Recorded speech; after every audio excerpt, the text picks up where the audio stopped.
Mike's not going to join.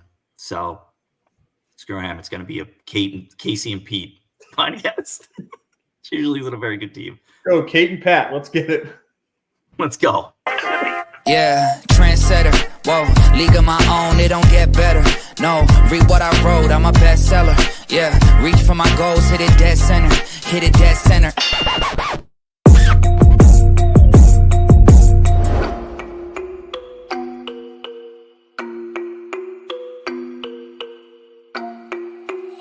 MTC Beats.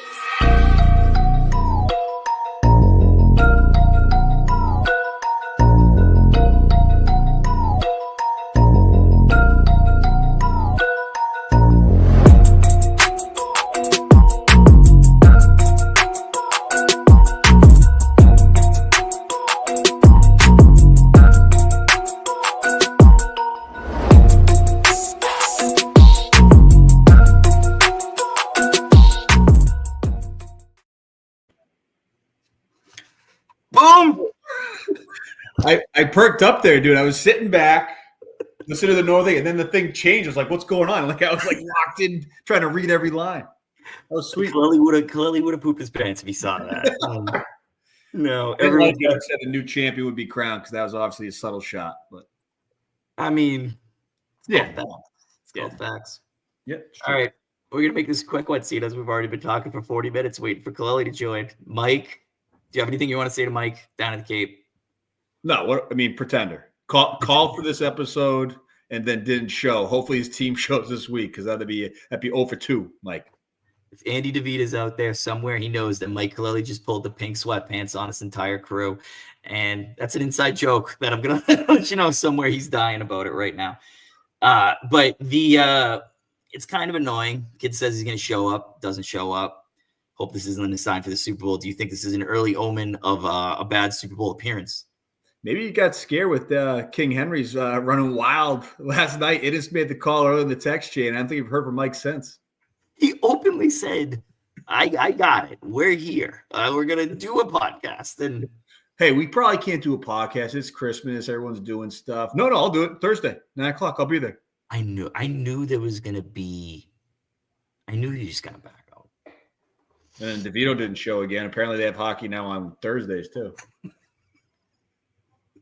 No show all year, Steve. Do you think he's taking the cat remarks personally or no? No, I don't think he takes it personally. All right, so we caught up about recruiting, about Maryland athletes, Christmas, about Milford Pop Warner football. What was the big present you got your kids this Christmas? I got my kid a tool set, which was his number one ask. Got that from his Christmas list that he wrote to Santa, as well as one he filled out in school a couple weeks later. So the kid was set on it. 3.5 years old, was set on tool set. So we nailed that one.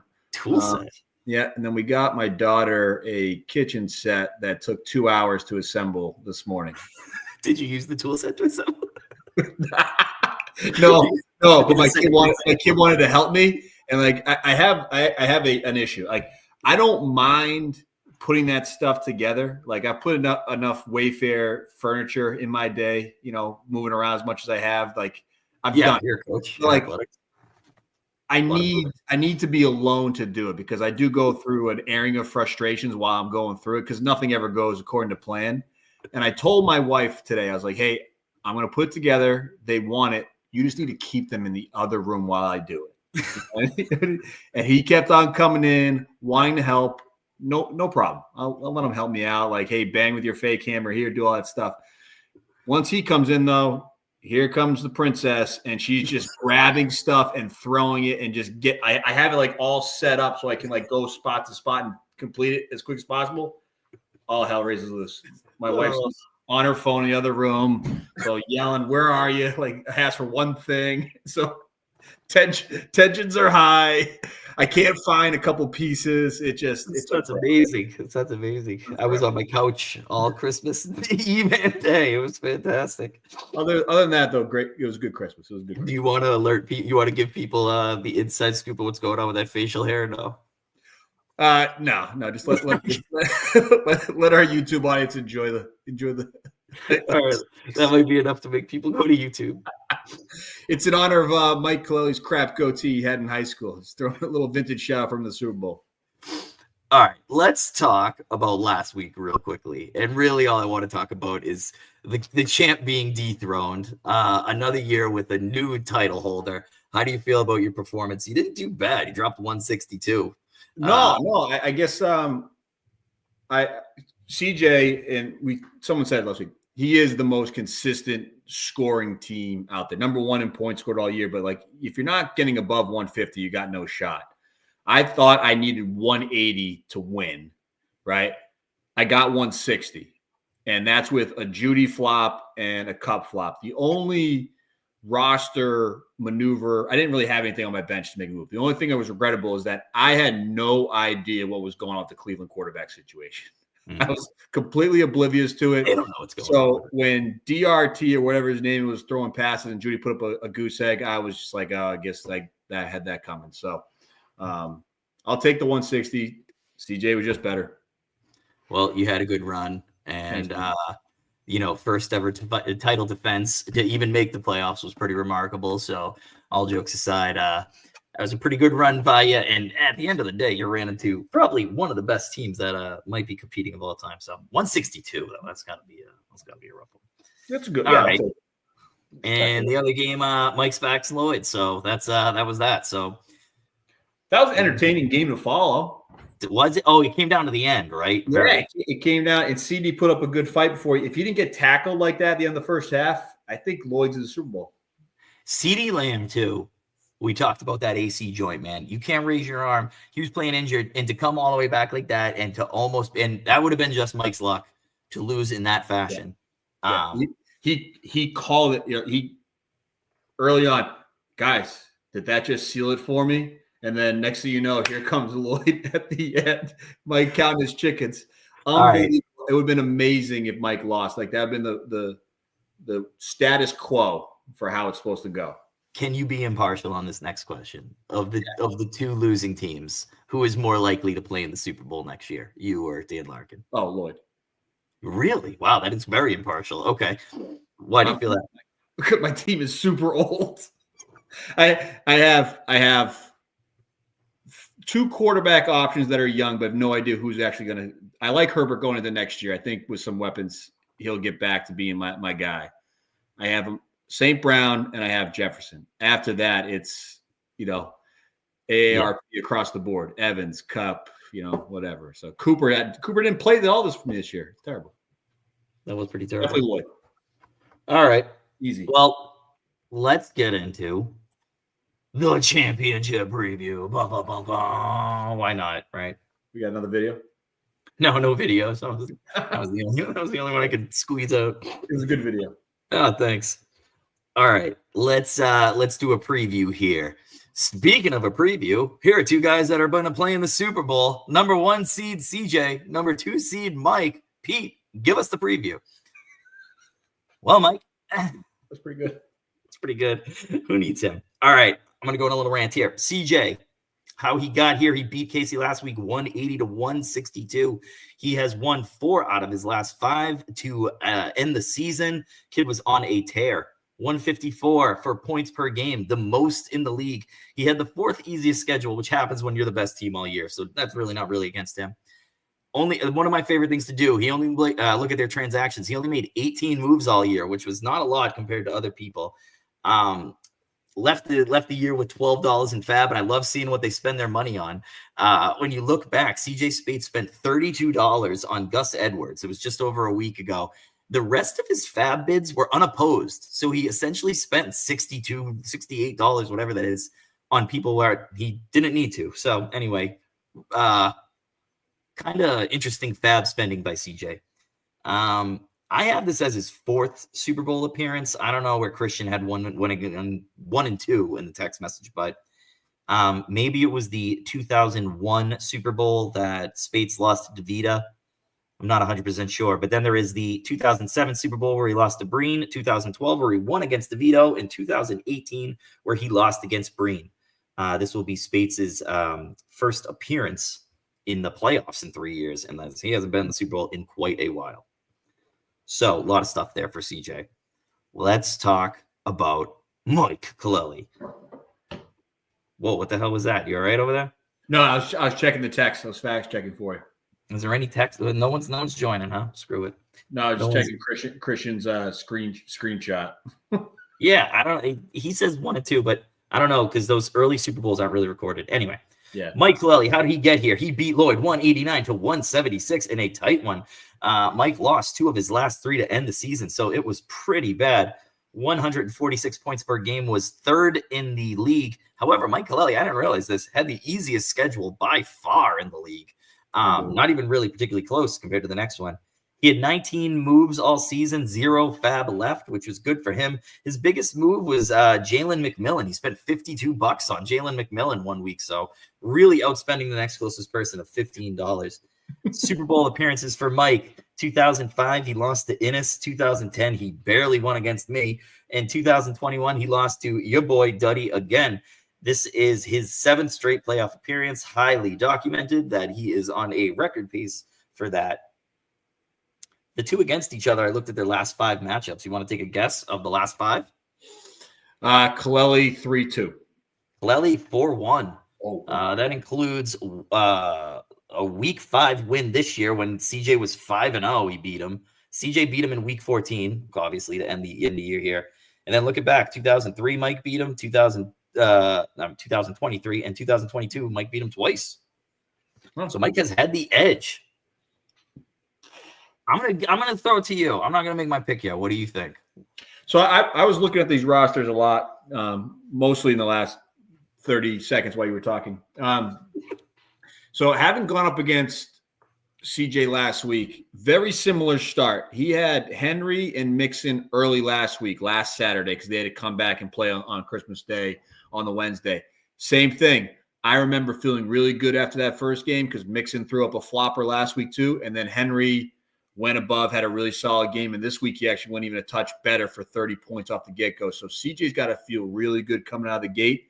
And then to get the Kenneth Walker news before this game, to get Charbonnet in there as the guy that's running that backfield, obviously a bump. Now we are live recording, not a awesome first half, but still a long way to go. But that's a huge bottom roster boost for CJ, which if you're him, you're just trying to figure out some way to supplement Daniels, Gibbs, and Jacobs, because those 3 guys are red hot right now. I mean, I had to go into last Monday night. I think I was up 5 points. Jacobs got on the first drive, and it was over. Like he's been awesome. And Green Bay's on a playoff hunt, all that type of stuff. So I think CJ's got to be feeling really good. Williams got back in the end zone last week for the Rams. Got a decent matchup against Arizona this week, so that should be going divisional matchup, playing for the NFC West title. You know, he's going to be involved in that game plan. Switching to Mike, I'll tell you one thing. Same thing. Heavy hitters, Saquon, Nakua, Brown, all in there. Why isn't James Conner in the lineup? That's my question. Well, is he questionable? It says he can hurt. Is he questionable? I don't know who our injury guys. I don't know who our reader is. Designated reader.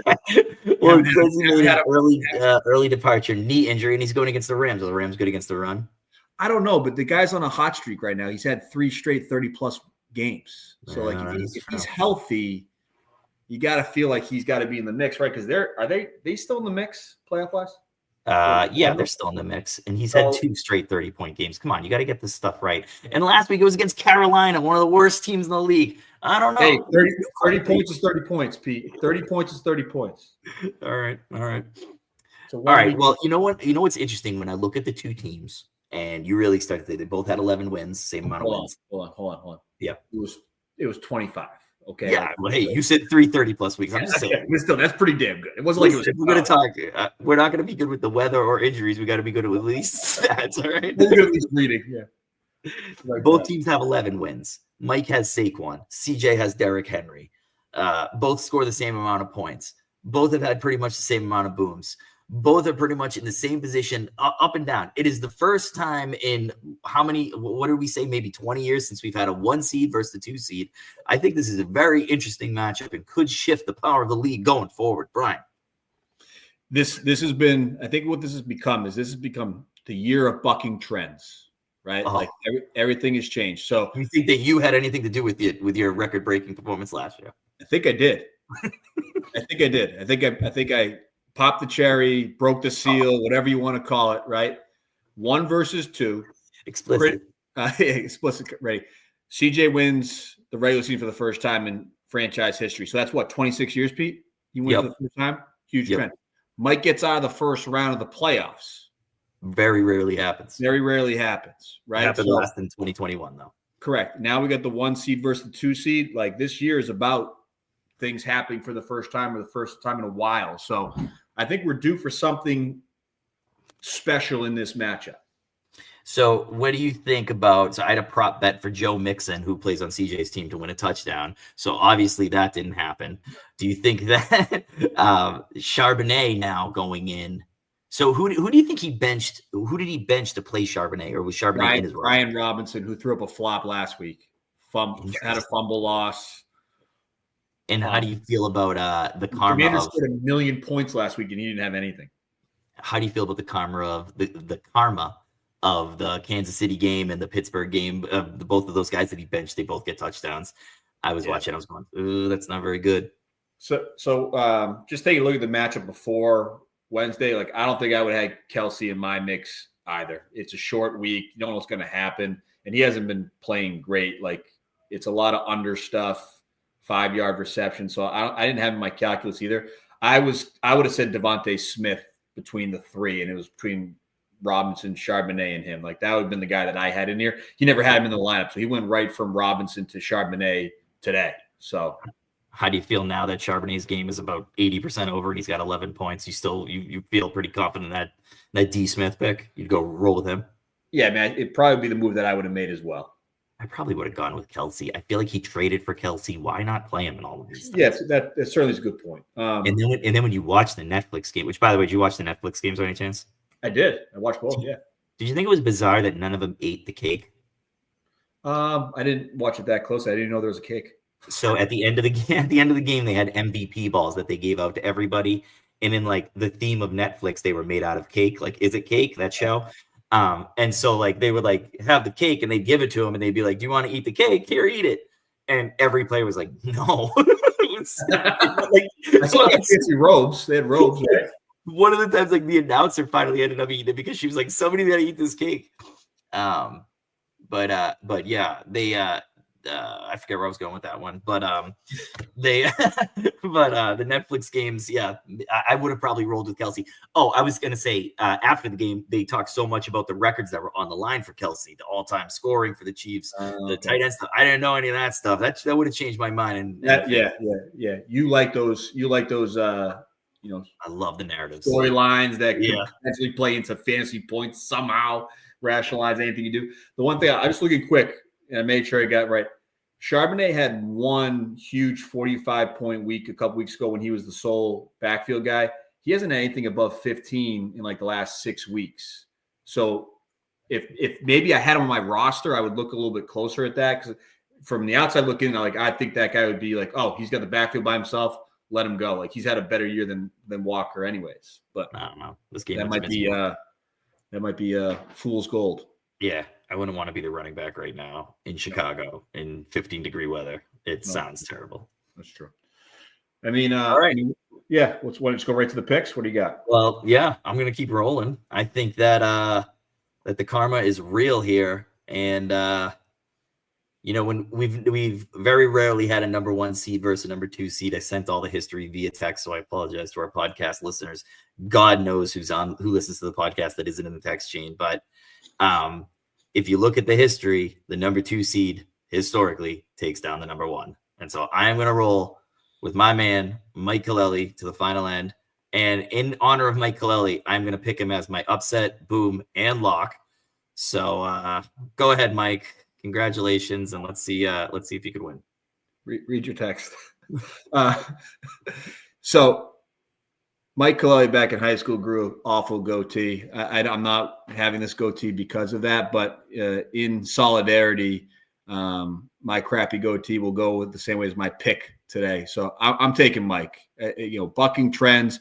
I think Mike winning a Super Bowl this year would be a bigger surprise than CJ winning it, just because out of the gates, CJ's been sort of the number one guy all year. So I think he's sort of been the favorite. Mike has sort of been the unrespected, under the radar guy, holding on to that second place, spot essentially almost all year. Coming into the finals, everyone had Spates or Lloyd. Most guys, I think, picked me. Pete, I don't remember Mike's poll. He's not here to fact check me, but I think Mike had the fewest votes within a minute. So, my Super Bowl pick's out. He's, playing me in the consolation game. So I'm going to switch my pick to Mike. I just think that there's something that's going to happen with somebody on that roster that we're not expecting that's going to put him over the edge. I do think this is going to be a high-scoring, close championship game. It will be one that we talk about at least for a year. Do you have any hard feelings that Mike missed the podcast because he was talking to his parents? I mean, what are we, 4 years old? You have priorities. You got to make life decisions. You got to make tough decisions sometimes. And he chose his parents over us. That's fine. We'll remember it next time. I just received a text message that Mike was not able to attend tonight's podcast going into the Super Bowl, which he said he wanted to have the day after Christmas because he was talking to his parents, quote unquote. He scheduled it for this day, for this time. Actually, not this time, an hour ago. And then, do you want to drive by? No, I don't want to drive by. We're driving out. We're pulling out of Milford. Is this our first ever show, me and you? No, I think we've done at least one other in the early days, season 2 or season 3. I can make anyone a star. You're great. You're great. Right, you're the most consistent guy on this thing. Yeah. Man. Nothing happened. Somebody has to hit record. All right. Well, the next podcast might be New Year's, the day after New Year's Day. I don't know what the next one would be. Maybe hold on. When I won it last year, even being a consistent pod member, you guys iced me out of any sort of championship praise or postcard praise. I was sort of being humble and waiting for you guys to say, "Hey, we're going to pod this week, so we can I made a video of you." It was amazing. It was amazing. I still have it on my phone, but we didn't have a public podcast to acknowledge the fact that I won for the first time in 25 years. So I would say let's ice out Mike if he wins. If CJ wins, let's do it right away. Okay, we'll have the parade right away. Mike wins. Sorry, it's going to be a cold winter. Well, 6 more weeks of winter. For Pete, for Brian, for Mike somewhere, for Goomba and whatever he calls Jude. Good night, everybody, and good luck at the Super Bowl.